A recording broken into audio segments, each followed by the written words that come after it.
Vous êtes plus que des amis, vous êtes plus que des voisins, vous êtes nos frères, vous êtes nos sœurs. Parce que la fraternité va au-delà de l'amitié ou du voisinage. Nous avons le même sang qui coule dans nos veines. Dans nos veines coule le sang de ces vaillants guerriers qui ont combattu et qui ont réservé ces terres que nous appelons Mali, Burkina et Niger. Dans nos veines coule le sang de ces vaillants guerriers qui ont aidé le monde entier à se débarrasser du nazisme et de beaucoup d'autres fléaux. Dans nos veines coule le sang de ces vaillants guerriers qui ont été déportés d'Afrique vers l'Europe, l'Amérique, l'Asie ou je ne sais encore, et qui ont contribué à construire ces États pendant l'esclavage. Dans nos veines coule le sang d'hommes dignes, d'hommes robustes, d'hommes debout. Et pour cela, soyons-en fiers et soyez remerciés d'être ressortissants de l'AES. L'Afrique, ce continent qui a tant souffert et qui continue de souffrir du fait des impérialistes. Ces impérialistes n'ont qu'un seul cliché en tête. L'Afrique est l'empire des esclaves. C'est comme ça qu'ils voient l'Afrique. Pour eux, les Africains les appartiennent. Nos terres les appartiennent. Nos sous-sols les appartiennent. Ils n'ont jamais pu changer de logiciel jusqu'à aujourd'hui. C'est déplorable. Mais comment procèdent-ils? C'est malheureusement depuis donc ces années 60 où ces simulacres d'indépendance ont été donnés à l'Afrique. Ils n'ont juste fait que placer des valets locaux à la tête, selon eux, de leur sous-préfecture pour pouvoir continuer à les alimenter. Ces valets locaux que nous allons qualifier aujourd'hui d'esclaves de salon n'ont d'autre repère que de chercher à vivre comme le maître, à satisfaire le maître et à faire tout ce que le maître lui dicte. Ils volent, ils pillent nos États, amènent tout chez le maître et leur richesse est conservée chez le maître. Ils font tout pour vivre comme le maître et toujours le satisfaire. Lorsque le maître commande, ils exécutent. Savez-vous qui sont ces esclaves de salon? Eh bien, nous allons vous expliquer ce que c'est. Ce sont des individus qui n'ont aucune dignité, qui n'ont aucune morale, qui n'ont aucune personnalité. Mais le maître esclave a toujours su identifier ces individus. Ils sont toujours prêts à trahir leurs frères pour satisfaire le maître. Ils nous ont trahis depuis l'indépendance et d'autres continuent jusqu'à aujourd'hui à nous trahir au profit de leur maître.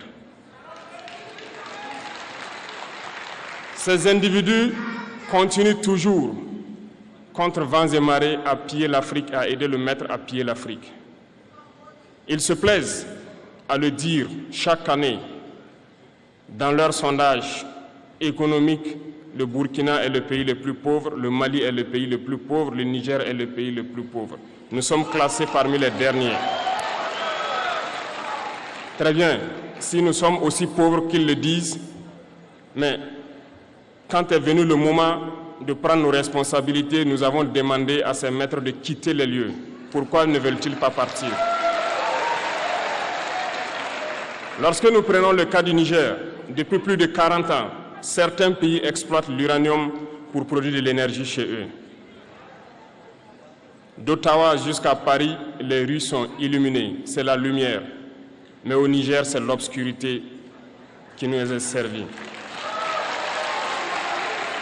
Lorsque vous partez dans nos États, nos sols sont troués de toutes parts pour rechercher les métaux précieux tels que l'or. Mais souvent, il n'y a même pas la moindre route accessible pour atteindre les zones où ils exploitent l'or, encore moins certains services sociaux de base. Voilà pourquoi nous avons décidé de nous révolter et de prendre le destin de nos pays en main. Il y a bien d'autres exemples. Mais lorsque nous avons décidé ainsi, eh bien, nous avons été approchés par certains esclaves de salon pour nous passer le message de leur maître.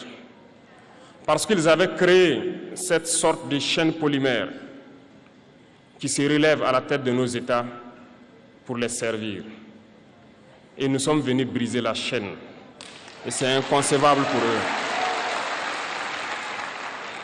Ils nous ont donc approchés et ils nous ont demandé de rentrer dans les rangs pour faire partir de l'élite qui doit diriger l'Afrique, parce qu'ils ont une élite formée et formatée qui doivent suivre, qui sont incrustés dans cette chaîne-là.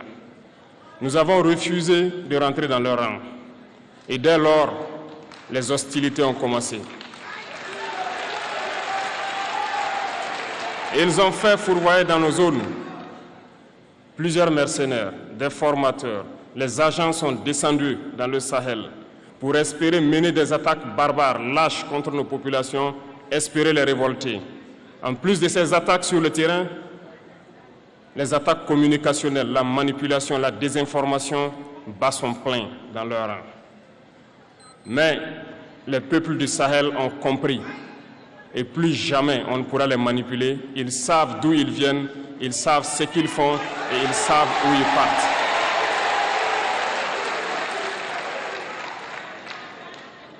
Nous n'allons plus permettre cela. Les gens sont éveillés et les gens se battent aujourd'hui, pas pour nous-mêmes, mais pour les générations à venir. Et merci à tous pour le combat qui est livré. Cela ne nous fait jamais pleurer. Nous n'allons pas trembler. Nous allons affronter. Nous allons nous battre pour l'indépendance réelle. Bonjour à tous et bienvenue sur ABC Info. Aujourd'hui, nous allons parler d'un sujet qui concerne chaque Africain. Pourquoi l'Occident continue-t-il de dire que l'Afrique est pauvre tout en exploitant ses ressources? Au tout premier sommet de l'AES, l'Alliance des États du Sahel, le capitaine Ibrahim Traoré, président du Burkina Faso, a brisé le silence et révélé des vérités choquantes. Il a dénoncé les mécanismes d'exploitation qui maintiennent l'Afrique dans une prétendue pauvreté, tout en pillant ses richesses. Mais avant de plonger dans les détails, abonnez-vous à ABC Info pour ne rien manquer de nos analyses percutantes et rester informés sur les enjeux qui façonnent notre continent. Alors, prêt à découvrir la vérité? C'est parti! Lors du sommet de l'AES, le capitaine Ibrahim Traoré a prononcé un discours qui a secoué le monde entier. Il a dénoncé le mythe de la pauvreté de l'Afrique, un récit inventé pour justifier l'exploitation de nos ressources. Traoré a expliqué que l'Afrique est l'un des continents les plus riches au monde en termes de ressources naturelles. Nous possédons de l'or, des diamants, de l'uranium, du cobalt et bien d'autres minerais essentiels à l'économie mondiale. Pourtant, cette richesse ne profite pas aux Africains. Elle est extraite et exportée à bas prix, laissant nos populations dans la pauvreté. Ibrahim Traoré a également pointé du doigt les dirigeants africains qu'il qualifie de pantins. Ces leaders, selon lui, servent les intérêts étrangers au détriment de leur propre peuple. Ils signent des accords qui permettent l'extraction des ressources à des conditions désavantageuses, tout en accumulant des richesses personnelles. Traoré a appelé à une Afrique unie, capable de reprendre le contrôle de son destin. Il a insisté sur la nécessité de construire des industries locales pour transformer nos matières premières sur place, plutôt que de les exporter à l'état brut. Ce discours est un appel à l'action pour chaque Africain. Si vous croyez en une Afrique forte et indépendante, likez cette vidéo et partagez-la pour sensibiliser le monde entier.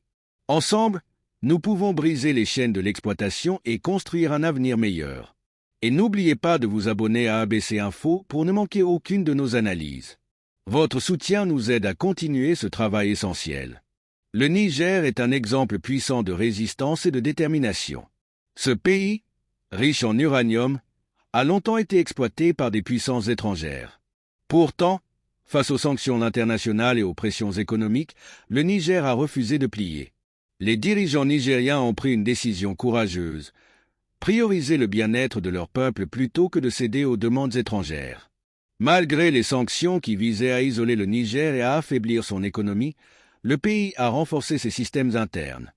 Il a investi dans des industries locales, développé des infrastructures et tissé des alliances régionales avec des pays comme le Mali et le Burkina Faso.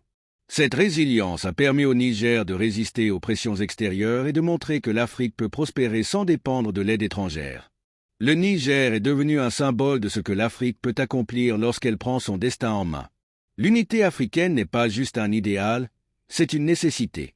Les frontières coloniales ont divisé l'Afrique, mais nous partageons une histoire, une culture et un destin commun. Quand un pays africain est attaqué, que ce soit par des sanctions ou des interférences étrangères, c'est tout le continent qui en souffre.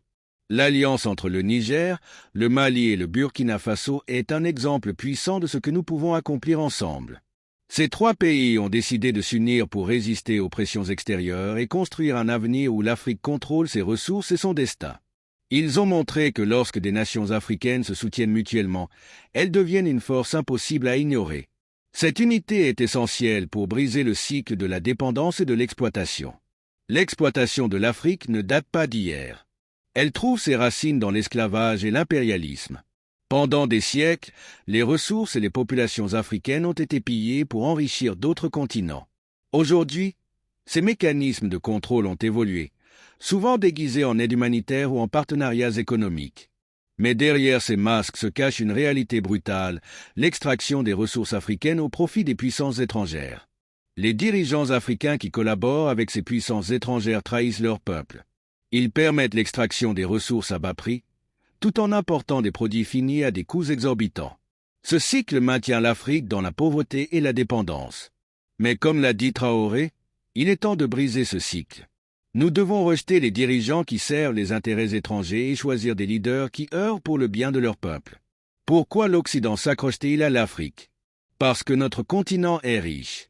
Nous possédons de l'or, des diamants, de l'uranium et bien d'autres ressources essentielles à l'économie mondiale. Pourtant, l'Occident continue de nous qualifier de pauvres pour justifier son exploitation. L'uranium du Niger éclaire les villes européennes, mais de nombreux Nigériens vivent sans électricité. L'or du Mali et du Burkina Faso enrichit les coffres étrangers, tandis que les communautés locales manquent de routes et d'écoles. Cette hypocrisie doit cesser. L'Afrique n'est pas pauvre. Elle est pillée. Et c'est à nous de mettre fin à ce pillage. Nous devons reprendre le contrôle de nos ressources, construire des industries locales et établir des partenariats équitables. C'est seulement ainsi que nous pourrons briser le cycle de la dépendance et construire un avenir prospère pour l'Afrique. Pour que l'Afrique devienne véritablement indépendante, il ne suffit pas de dénoncer les injustices. Il faut agir concrètement. Le sommet de l'AES a proposé plusieurs stratégies pour y parvenir. Premièrement, il est essentiel de construire des industries locales capables de transformer nos matières premières sur place. Au lieu d'exporter du minerai brut à bas prix, nous devons développer des usines qui produisent des biens finis. Cela créera des emplois, stimulera l'économie et réduira notre dépendance vis-à-vis de l'étranger. Deuxièmement, nous devons renforcer nos alliances régionales. Des organisations comme la CEDEAO et la SADC ont un rôle crucial à jouer. En travaillant ensemble, les pays africains peuvent négocier de meilleurs accords commerciaux, partager des technologies et se soutenir mutuellement en cas de crise. L'exemple du Niger, du Mali et du Burkina Faso montre que l'unité fait la force. Enfin, il est temps de repenser notre système éducatif. Nous devons former une nouvelle génération de leaders, d'ingénieurs et d'entrepreneurs qui croient en l'Afrique et sont prêts à la servir. L'éducation est la clé pour briser le cycle de la dépendance et construire un avenir prospère. La jeunesse africaine est l'avenir de notre continent. C'est à elle que revient la tâche de poursuivre ce combat pour la dignité et l'indépendance. Les jeunes Africains doivent s'informer, s'engager et prendre leur destin en main. Ils doivent refuser de se contenter des miettes que l'on nous jette et exiger une place à la table des décisions. Partout en Afrique, des jeunes se lèvent déjà pour faire entendre leur voix. Que ce soit dans les universités, les entreprises ou les mouvements sociaux, ils montrent que l'Afrique a un potentiel illimité. Mais ils ont besoin de soutien. Ils ont besoin de leaders honnêtes, d'infrastructures modernes et d'opportunités pour réaliser leurs rêves. Le sommet de l'AES a lancé un appel clair à la jeunesse africaine. Ne laissez personne vous dire que vous êtes pauvre ou incapable. Vous êtes les héritiers d'un continent riche et puissant. Ensemble, vous pouvez construire une Afrique où chaque enfant aura accès à l'éducation, chaque famille aura de la nourriture sur la table, et chaque nation sera fière de son indépendance. Le sommet de l'AES n'était pas juste une réunion. C'était le début d'un mouvement. Un mouvement pour une Afrique unie, forte et indépendante. Un mouvement pour reprendre le contrôle de nos ressources, de nos économies et de notre destin. Si vous croyez en cette vision, abonnez-vous à ABC Info, partagez cette vidéo et rejoignez-nous dans ce combat pour la dignité et la liberté. L'Afrique de demain commence aujourd'hui. À bientôt sur ABC Info. Merci d'avoir regardé. N'oubliez pas, l'Afrique est notre force, notre richesse et notre avenir. Ensemble, nous pouvons tout changer.